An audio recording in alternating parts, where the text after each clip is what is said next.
Fl-isem tal-Missier u tal-Iben u tal-Ispirtu Santu, il-grazzja ta' Sidna Ġesu Kristu tkun ma'kom il-koll. Edin nofru dan is-sagrifiċċju tal-Quddisa għar-Ruħ Robert Ferrante. Illum il-erba u għalhekk nkomplu bid-devozzjoni tagħna, niddedikaw dan il-jum lill-Omna Marija, partikolarment bis-saqgħu b'xi sagrifiċċju, b'xi opra ta' karità u biċ-ċelebrazzjoni tal-Ewkaristija. L-jum sejrin nitolbu hekk l-Omna Marija biex tidħol għalina għall-umanità ħalli jisseħħ il-paċi anke fl-Ukranja. U għalhekk sejrin nagħmlu l-Quddisa il-Verġni Mqazza Marija Sultana tal-Paċi. Ma ninsewx però li l-paċi ma tfissirx sempliċement il-gwerra, imma l-gwerra hija l-frott tal-mibeda, tal-ejra, tas-supervja li jkun hemm fil-qalb ta' kull bniedem. Għalhekk ejjew nitolbuha biex aħna lilna wkoll timla l-qalb tagħna bil-paċi ta' bina Ġesu. U għalhekk fil-waqt li narfu n-nuqqasijiet tagħna ejjew nitolbu maħfra għal ħtietna.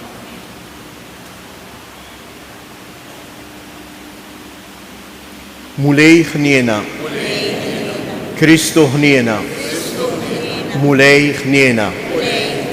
Iħenna lina Alla li jista' kollox jaħfrilna dnubietna u jwassalna għal ħajja ta' dejjem. Nitolbu. U Alla permezz tal-Iben il-waħdini tiegħek rittati jisliem u l-paċi lill-bnedmin bl-interċessjoni tal-Verġni Mqazza Marija għatina l-għeda u l-paċi ta' żminijietna biex inkunu familja waħda fis-sliem dejjem maqudin flimkien bimħabba ta' aħwa bibnek Ġesu Kristu Sidina li hu Alla u li miegħek jgħix u jsaltan flimkien mal-Ispirtu Santu għal dejjem ta' dejjem. Amen.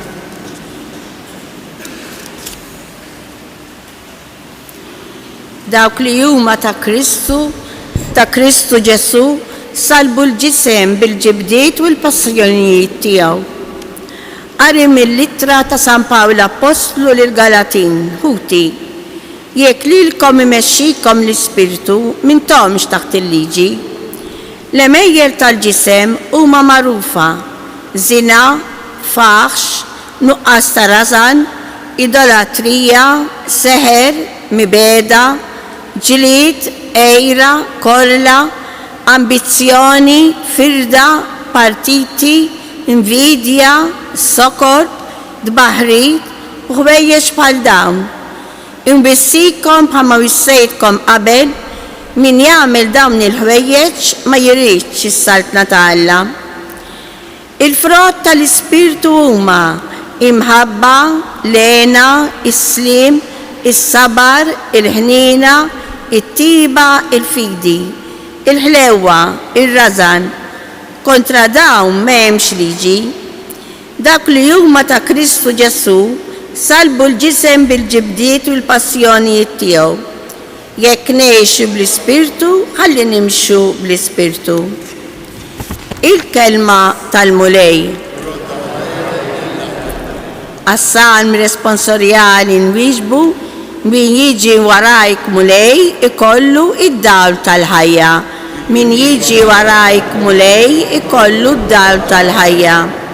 Ħin il-bniedem li ma jimxix fuq il-parir tal-ħżina, li ma jiqafx fit-triq il-ħatin, li ma joqgħodx fil-laqat taż-żebliħa, imma fil-liġi tal-mulej il-għaxqa tiegħu. Lejlu nar jaħseb fil-liġi tiegħu flimkien min jimxi warajk mulej ikollu id-dawl tal-ħajja. U bħal siġra mħawla ħdejn ix-xieqat tal-ilma li tagħmel il-frott fi żmienha, il-weraq tagħha ma jidbilx u jirnexxi f'kull ma jagħmel. Flimkien min jimxi warajk mulej ikollu d-dawl tal-ħajja. Mhux hekk il-ħżiena, mhux hekk. Iżda huma bħal tibna li tajjara r-riħ, għax triq it-tajbin il-mulej jafa, imma triq il-ħżina tintemm fix-xejn flimkien min jimxi warajk mulej ikollu d-dawl tal-ħajja. Inqumu bil-wifqa. Alleluja, alleluja, alleluja. In-naċ tiegħi jisimgħu leħni jgħid il-mulej u jiena narafhom u huma jimxu warajja. Alleluja, alleluja, alleluja.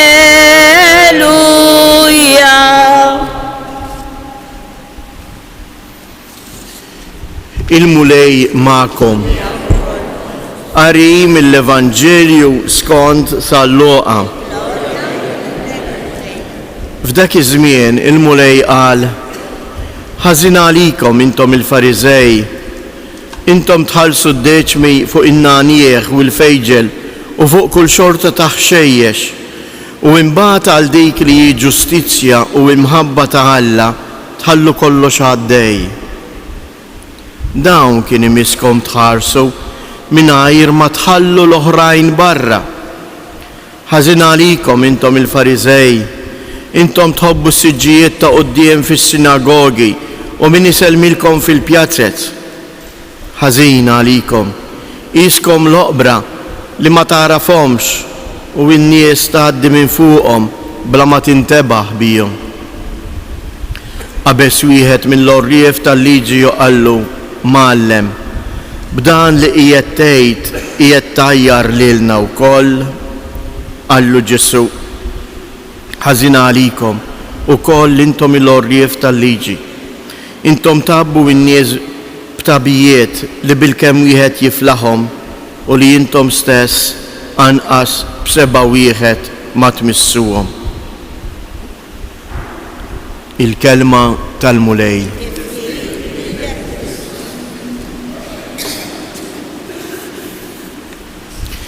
Fis-Salm eżies il-kol kemm aħna għedna u rrepetejna l-kelma min jiġi warajk mulej ikollu id-dawl tal-ħajja.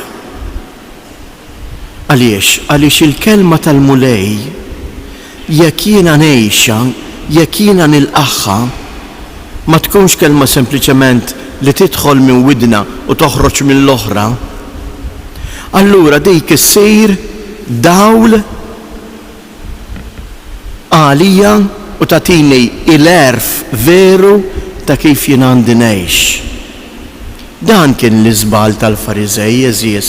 Għalhekk il-Vanġelu tal-lum naraw il-Ġesu jieħodha kontrihom, kif qallu dan l-għaref, qallu inti qed tgħajjar lilna wkoll, mhux il-Fariżej biss, anke lilna li orrif tal-liġi li nafu. Għaliex? Għaliex ħafna drabi il-għaref jaħseb li ju jaf kollox. L-għaref joqgħod fuq u nnifsu u mhux fuq il-kelma ta' Alla. Jew nitolbu il-mulej Ġesu eżies. Ara ma naħsbux għax jien mmur il-Knisja jien aħjar minn ħadd ieħor, jew jien aħjar minn dawk li ma jiġux il-Knisja. Ejjew inħarsu lejna nfusna, ejjew nagħmlu l-eżami tal-kuxjenza u nistaqsi li nnifsi imma jien qed inħalli il-kelma t'Alla iddawwal id-dlamijiet tiegħi. Qed inħalli il-kelma t'Alla iddawwal id-deċiżjonijiet tiegħi, il-biżgħat tiegħi. Qed inħalli il-kelma t'Alla tmexxini jew jien qed nippjana kull pass ta' ħajti.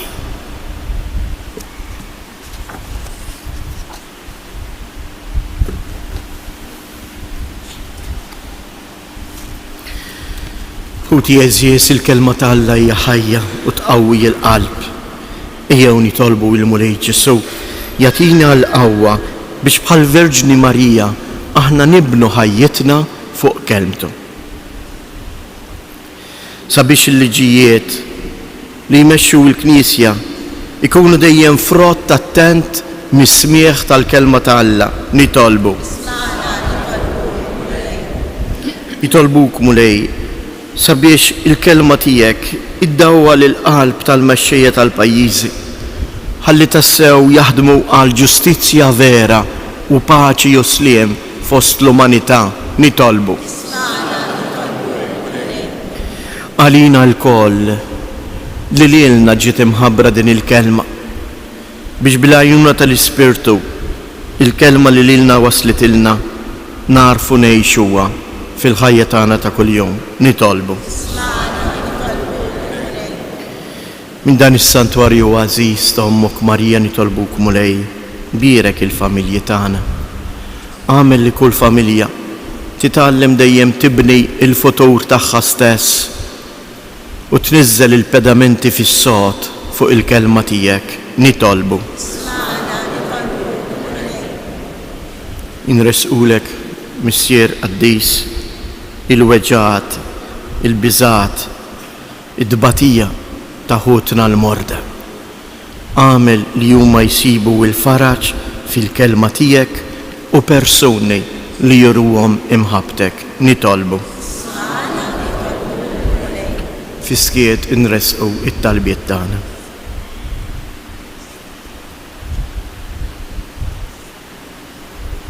U Alla li tħares u taf xemm moħbi fil-qalb ta' kull wieħed u waħda minna il-qadam talbna u ħażomna bħarsitna fuqek int li tgħix wis-saltan għal dejjem ta' dejjem.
Jitolbu ħuti biex dan is-sagrifiċċju tiegħi u tagħkom ikun joġob lil Alla l-Missier li jista' kollox.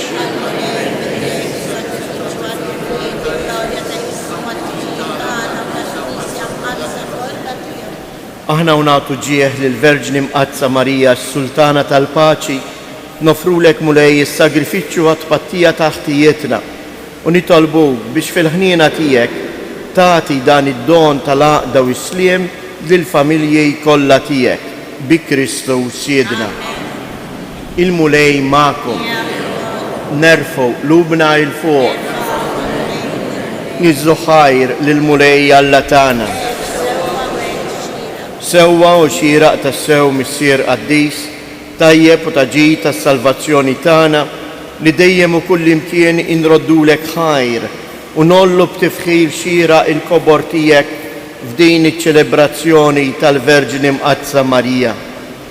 Dini l-qaddejja umli tiegħek li laqet it-ħabbira minn fom l-Arkanġlu Gabriel u nislet fil-ġuf safi tagħha il-prinċep ta' sliem Ġesu Kristu ibnek Siedna.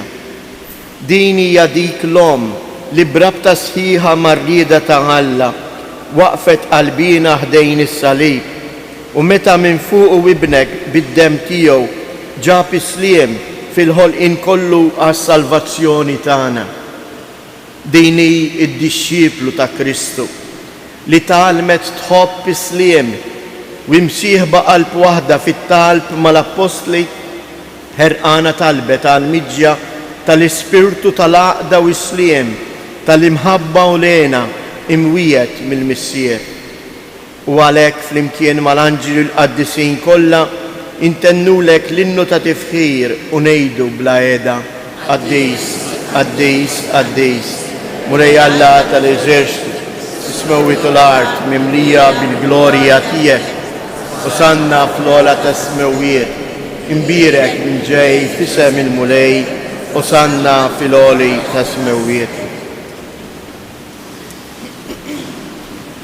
Qaddis ta' sewint mulej inti lajn ta' kull qdusija qaddis għalek li tolbuk dawn l-offerti bil-barka tal-Ispirtu tiegħek biex isiru għalina il-ġisem u id-dem ta' Siedna Ġesu Kristu li meta kien se jingħata biex mir-rajħ ibati ħal-ħobs radd il-ħajr qasam tal id-disċipli tiegħu u qal ħudu u kulu il-koll minn dan għax dan huwa ġismi li jingħata għalikom.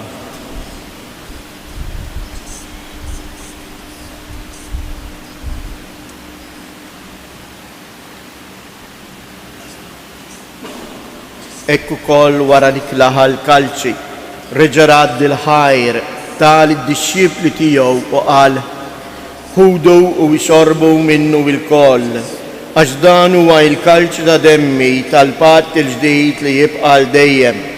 Id-dem li jxirrita għalikom u għall-bnedmin kollha għal maħfra ta' dnubiet. Għamlu dan tifkira tiegħi.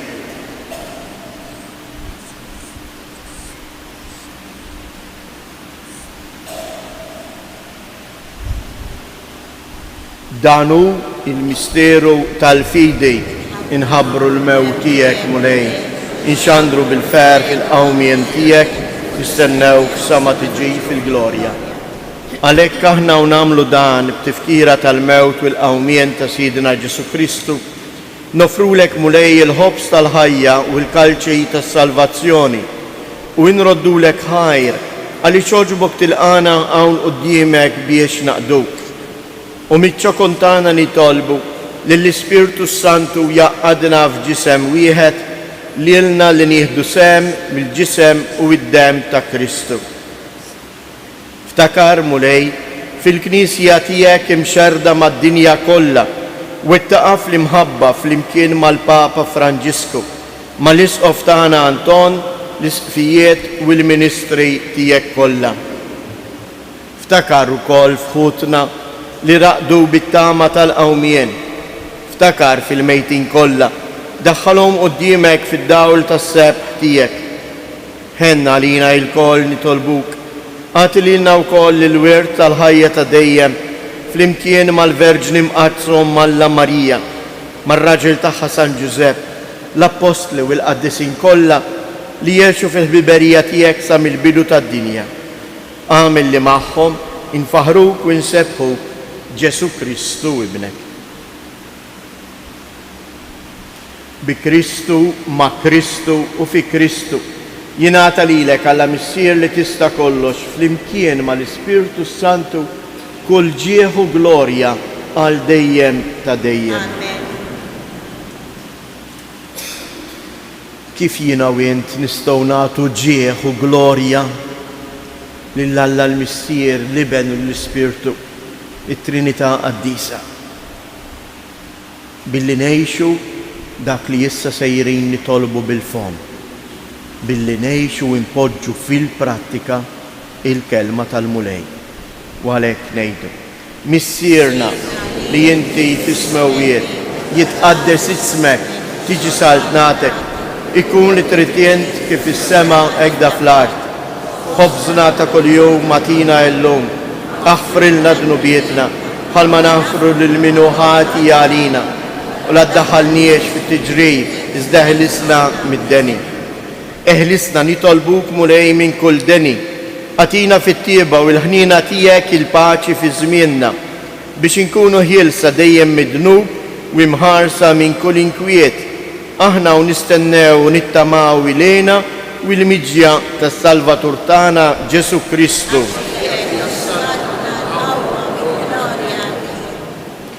Mulej Ġesu Kristu li jgħid lill-Apostli inħallilkom isliem, natikom isliem tiegħi. La tħarex lejn nubietna, iżda ħares lejn il-fidi tal-Knisja tiegħek. Għatija isliem u laqda li jien trid fija, int li tgħix wis-saltan għal dejjem ta' dejjem. Il-paċi tal-mulej tkun dejjem magħkom. Għatu l-paċi lil xulxin.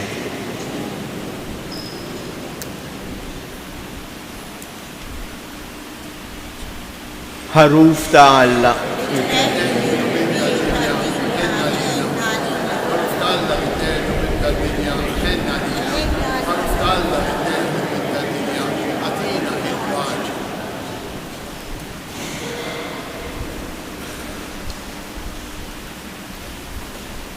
Danu il-ħaruf ta' Alla, danu li jneħħi d-nubijiet tad-dinja, ħen jindawk li huma mistiedna għall-ikla tal-ħaruf.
Nitolbu.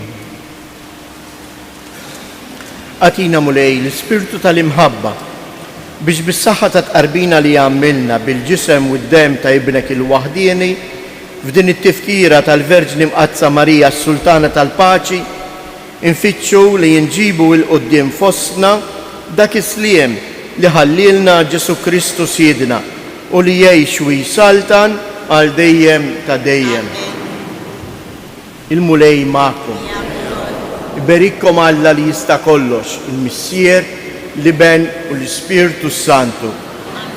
Morru u għejxu fil-paċi ta' Kristu.